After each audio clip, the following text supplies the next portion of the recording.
大家好，又嚟到一周嘅市場熱話。今日咧就同大家咧講翻一啲美股嘅一啲業績啦，包括就係銀行股嘅業績。第二個咧就係債息近排上升咧，都想同大家咧了解翻啲債券嗰方面嘅配置嘅。最後咧內地嘅經濟咧亦都有所回暖啦，想同大家分享翻個大市嘅睇法。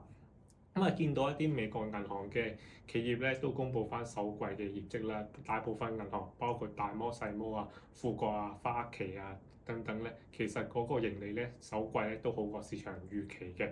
尤其是咧喺個交易業務嗰方面咧，其實咧都抵消翻咧一啲投資業務嗰方面嘅放緩啦。不過咧要了解翻咧，就係咧雖然市場憧憬咧美國嘅一啲銀行咧會有個監管嘅放寬。不過咧嚟緊咧，如果一啲美國關稅嘅政策唔確定性啦，再加上呢啲經濟擔憂嘅話咧，其實咧一啲企業咧可能都會削減翻個資本嘅開支啦。一啲消費者咧都可能咧納緊翻個褲頭。咁呢啲咧對於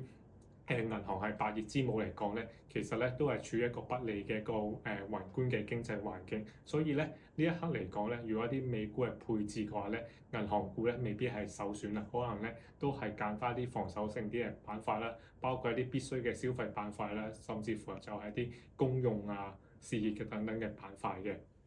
第二樣嘢咧就係咧，近排大家都見到好多新聞咧，就係見到個債息就係瘋升啊嘛。咁對於一個債券價格嚟講咧，當然就係會回落啦。見到咧，其實一啲美國嘅高息債券咧，嗰個利差咧，其實咧喺個美國總統就係宣布翻個關稅政策之後咧，其實咧已經擴闊咗咧超過100個基點㗎啦。咁呢方面嚟講咧，其實如果參考翻環球平均5年嘅啲美國高息債券咧，其實嗰個對比翻個美國國債嚟講咧，嗰個債差咧大概咧平均咧就係450個基點嘅。咁而家嚟講咧，佢嘅擴闊嘅程度咧大概就係426基點啦。雖然咧就係有所擴闊，但係而家嚟講咧，一啲美國嘅高息債券咧未必係一個估值好平嘅一個水平㗎啦。因為咧之前嚟講咧，唔少嘅投資者咧都搶先做翻個配置啊嘛，嚟憧憬翻咧就係美聯儲減息啊嘛。而家嚟講，當然美聯儲減息嘅機會都加大翻啦，再加上經濟有啲不確定性嘅因素啊嘛，所以咧，如果呢一刻嚟講咧，配置債券嘅話咧，首選咧都係揀翻一啲短年期啲嘅投資級別嘅債券。高收益債券嘅話咧，其實咧要等佢咧嗰個債息嗰個利差咧再進一步擴闊咧，咁到時配置嘅時機先相對嚟講咧就會適宜一啲啦。最後嚟講咧，想同大家講翻就係一啲內地嘅經濟數據啦，包括就係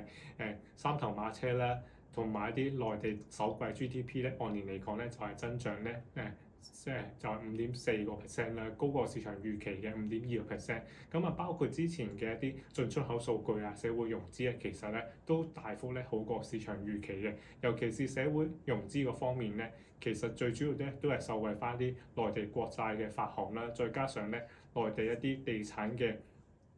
買賣嘅活動咧都有所回暖翻嘅。呢方面咧都帶挈咗一啲按揭貸款嘅一啲增加啦。而家嚟講咧，內地經濟咧其實首季咧就係回暖咧都係理所當然嘅。嚟緊咧關稅嘅實施之後咧，市場都擔心翻咧內地個經濟咧會再度咧就係轉弱翻一啲嘅。所以咧呢一刻嚟講咧，尤其是